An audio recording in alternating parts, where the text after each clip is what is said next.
चमत्कारी बहू की लालची सास। राजगढ़ की गौरी अपने माता पिता की इकलौती संतान थी। गौरी के पिता मेहनतकश किसान थे। वो सारा दिन खेतों में काम करते।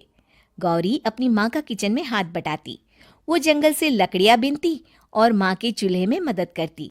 एक दिन वो जंगल में लकड़ी बीनने गई थी कि तभी उसे रोने की आवाज आती है।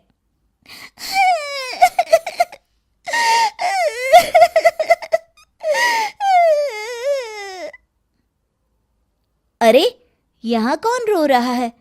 इस जंगल में भला किसी के रोने की आवाज? जरूर कोई जंगल में फंस गया होगा। वो देखती है तो उसे एक परी दिखाई देती है जिसका एक पंख टूटा होता है। अरे, तुम कौन हो और क्यों रो रही हो? मैं परीलोक की रानी हूँ। पृथ्वीलोक में घूमने आई थी, लेकिन देखो ना, मेरे पंख ही टूट गए। अब मैं कैसे उड़ान भरूंगी? अरे, इसे जोड़ना तो आसान है। रुको, मैं अभी जोड़ देती हूँ। ये कहकर गौरी लकड़ी और रस्सी की सहायता से पंखों को जोड़ देती है। परी अपने जुड़े हुए पंखों को देखकर खुश हो जाती है और गौरी को वरदान देती है कि वो पूर्णिमा की रात किसी भी चीज को हाथ लगाएगी तो वो सोने की हो जाएगी। लेकिन गलती से अगर उसने किसी इंसान को छू लिया तो वो अगली पूर्णिमा तक सोने का ही रहेगा। गौरी घर आती है और सारी बात अपने माता पिता को बताती है। गौरी की माँ उसे कहती है, तू भी ना गौरी, सारा दिन परियों की कहानियां पढ़कर स्वप्न लोक में ही रहती है। नहीं माँ, मैं सच बोल रही हूँ। देखो, आज पूर्णिमा की रात है ना, इसलिए डर के मारे मैं कोई सामान भी नहीं छू रही हूँ। अच्छा, ऐसी बात है बिटिया रानी, तो जरा इस घड़े को हाथ लगा दे। गौरी घड़े को जैसे ही हाथ लगाती है वो सोने का हो जाता है। गौरी के माता पिता घड़े को देखकर हैरान रह जाते हैं। अगले दिन गौरी के पिता उस घड़े को सुनार के पास बेचने जाते हैं तो रास्ते में उन्हें कंचा काकी मिलती है। वो सोने का घड़ा देखकर गौरी के पिता से पूछती है, अरे गौरी के बापू, ये पीतल तो बड़ा चमक रहा है। अरे काकी, ये पीतल नहीं, सोना है, सोना। बेचने ले जा रहा हूँ। अरे, कहीं कोई लॉटरी लग गई है क्या? इतना सोना? गौरी के पिता काकी को गौरी को परी द्वारा दिए वरदान के बारे में बताते हैं। काकी गौरी के पिता की बात सुनकर सोच में पड़ जाती है और फिर अगले दिन काकी गौरी के घर आती हैं। गौरी के बापू, तुम्हारे लिए मैं एक खुशखबरी लाई हूँ। तभी गौरी की माँ पूछती है, क्या खुशखबरी है काकी? अरे, तुम्हारी बेटी का रिश्ता मैं अपने बेटे से करना चाहती हूँ। अरे, कब तक अपनी सयानी लड़की को घर पर बिठा कर रखोगी? हाँ, देखो काकी, मैं ऐसे ही व्यक्ति से अपनी बेटी की शादी कराऊंगा जो गौरी के वरदान से नहीं, उसके गुणों को समझे। अरे, हमें तो गौरी के गुण अच्छे लगे, इसीलिए तो आ गई हूँ मैं। फिर गौरी के माँ बाप मान जाते हैं और उसकी शादी काकी के बेटे से हो जाती है। अगले दिन, अरे गौरी, कल पूर्णिमा की रात है। तुम्हारे पिताजी परी के वरदान के बारे में बता रहे थे, तो मैं ना कुछ चीजें रख दूंगी, जरा हाथ लगा देना। तभी गौरी का पति वहां आ जाता है और अपनी माँ से कहता है, माँ, क्या जरूरत है गौरी के वरदान को इस्तेमाल करने की? वैसे भी मेरी मेहनत से घर तो चल ही रहा है ना। और गौरी के पिता ने भी यही कहा था कि वो ऐसे ही व्यक्ति से उनकी बेटी की शादी करेंगे जो गौरी के वरदान से नहीं, उसके गुणों को समझे। अरे बस कर किताबी बातें। तेरे लिए क्या लड़कियों की कमी थी जो मैं ये किसान की बेटी घर ले आती? और सुन गौरी, कल अगर तूने सारी चीजों को सोने का नहीं किया तो मैं तुझे घर से निकाल दूंगी और अपने बेटे की दूसरी शादी करवा दूंगी, समझी? इतना कहकर गौरी की सास वहां से चली जाती है। अगली पूर्णिमा की रात गौरी की सास गौरी के सामने ढेर सारे बर्तन रख देती है और कहती है, जल्दी कर गौरी, रात खत्म हो जाएगी। जल्दी जल्दी इन सारे बर्तनों को हाथ लगाकर सोने का कर दे। गौरी करती भी तो क्या, वो जैसे ही एक छोटे से बर्तन को छूने वाली होती है कि उसकी सास भड़क जाती है। क्या मजाक बना रखा है? इतने छोटे से बर्तन में क्या होगा? ये ले, ये बड़ा वाला बर्तन। जैसे ही बड़ा सा बर्तन लेकर गौरी की सास उसकी तरफ बढ़ती है, वैसे ही बर्तन के बाहर से वो धड़ाम से गिर जाती है। सास को गिरा देख गौरी उन्हें संभालने दौड़ती है और वो सास को हाथ लगाकर कहती है, अरे सासू माँ, क्या हो गया आपको? कहीं चोट तो नहीं लगी ना? लेकिन जैसे ही वो हाथ सास से हटाती है तो देखती है कि उसकी सास सोने की हो गई है। गौरी सोनी की सास को देखकर रोने लगती है और अपने पति से कहती है, मुझे परी ने कहा था कि अगर मैं किसी इंसान को हाथ लगाती हूँ तो वो अगली पूर्णिमा तक सोने का ही रहेगा। अब मैं क्या करूँ? अरे करना क्या है, माँ को उठाकर अलमारी में रख दो। और हाँ, लालच का फल बुरा ही होता है। ज्यादा बड़े बर्तन को सोने का बनाने के चक्कर में माँ का ये हाल हुआ है। ये कहकर वो दोनों माँ की तरफ देखने लगते हैं। बाप नहीं चाहिए। एक बड़े शहर में रतनलाल अपनी बेटी संध्या और छोटे बेटे कुणाल के साथ रहता है। रतनलाल बहुत गरीब है और शराबी किस्म का आदमी है। वो रिक्शा चलाकर अपना जीवन यापन कर रहा है। रतनलाल एक अधेड़ उम्र के आदमी योगेश्वर को कभी कभी अपनी रिक्शा से मार्केट या मंदिर छोड़ता है और कभी कभी बाजार से उसका सामान भी ले आता है।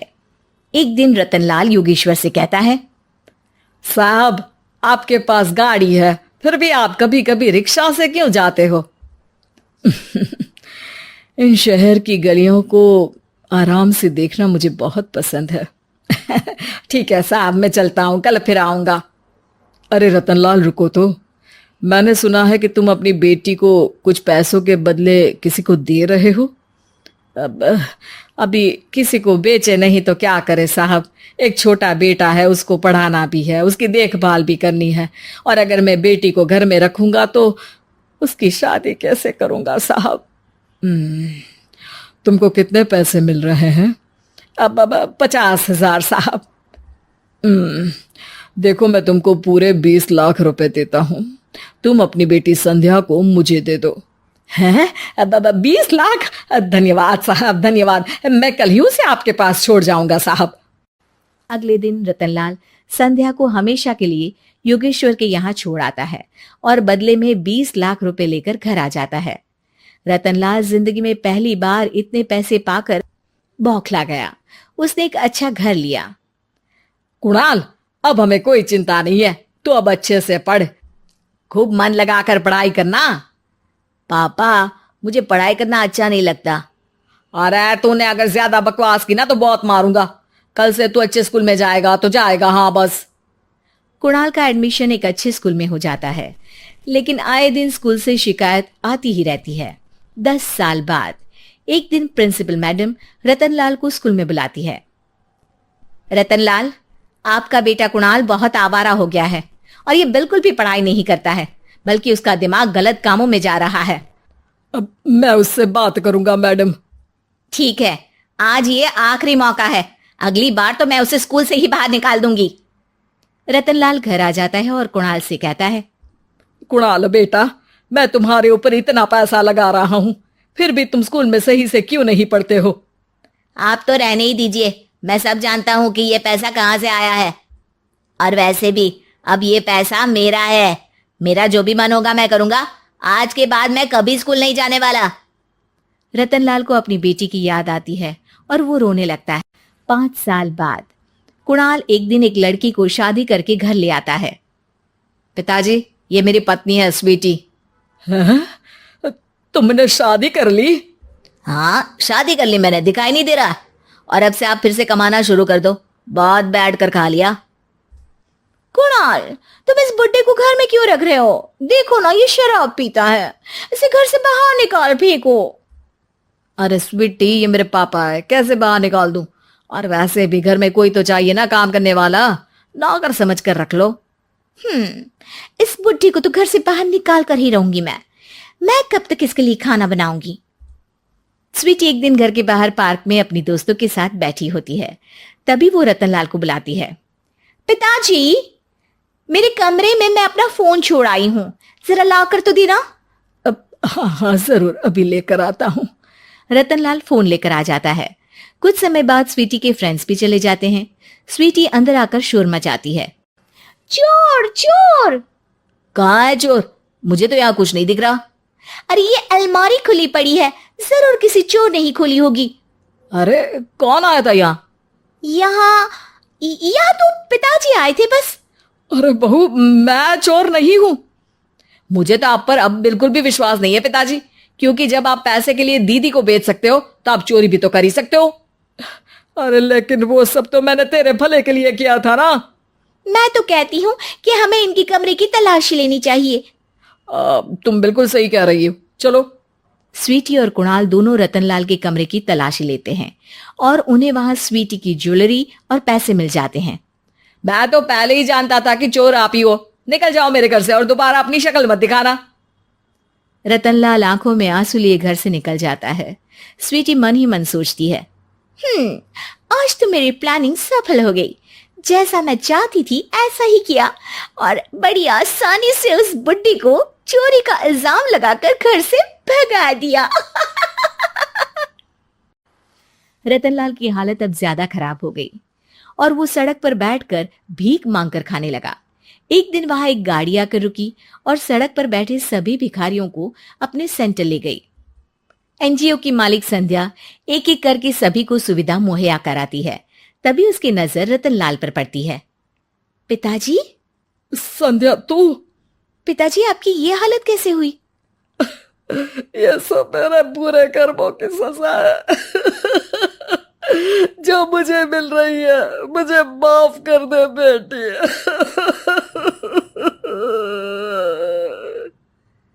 पिताजी, मैं आप पर बिल्कुल भी गुस्सा नहीं हूं, क्योंकि आपने मुझे यहां भेजकर अच्छा ही किया।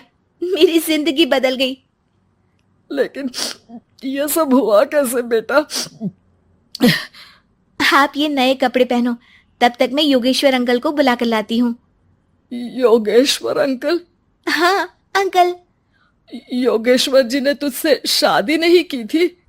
नहीं तो पापा, उन्होंने तो मुझे पढ़ा लिखा कर इस काबिल बनाया है कि मैं आज सबकी सेवा कर पा रही हूँ। रतनलाल पश्चाताप करके रोता रहता है। तभी योगेश्वर भी वहां आ जाता है। रतनलाल जी, आपकी ये हालत कैसे हुई? इतने सारे पैसों के बावजूद भी? क्योंकि मैंने बेटे और बेटी में भेदभाव किया था। लेकिन आपने ये कैसे किया? मुझे ये जानना है, बताइए। सालों पहले जब संध्या छोटी थी, तब मैंने एक बार एक आदमी से तुम्हें बात करते हुए सुना था, जो कुछ पैसों में संध्या को तुमसे खरीद कर शादी करना चाहता था। मैं उस समय एनजीओ में बच्चों के लिए ही काम कर रहा था और मैं किसी भी लड़की की जिंदगी खराब होते नहीं देख सकता था। इसलिए मैंने अपने जीवन की कमाई का एक बड़ा हिस्सा तुम्हें दे दिया था। सच में कितना गलत था मैं। मुझे माफ कर दो। अब आप दोनों मेरे साथ घर चलो और आज मैं अपना सच्चा प्रायश्चित करना चाहता हूं। योगेश्वर और संध्या रतनलाल के साथ घर जाते हैं। स्वीटी दरवाजा खोलती है। चोर भिखारी, तो फिर से आ गया। चल भाग यहाँ से बुड्ढे। ये घर तुम्हारे बाप का नहीं, मेरा है। बाहर निकलो यहाँ से। रतनलाल कुणाल और संध्या को घर से बाहर निकाल देता है। योगेश्वर जी, अब ये घर आपका है और अब आप यहाँ एक और एनजीओ खोल सकते हैं। शायद अब ये सच्चा प्रायश्चित है।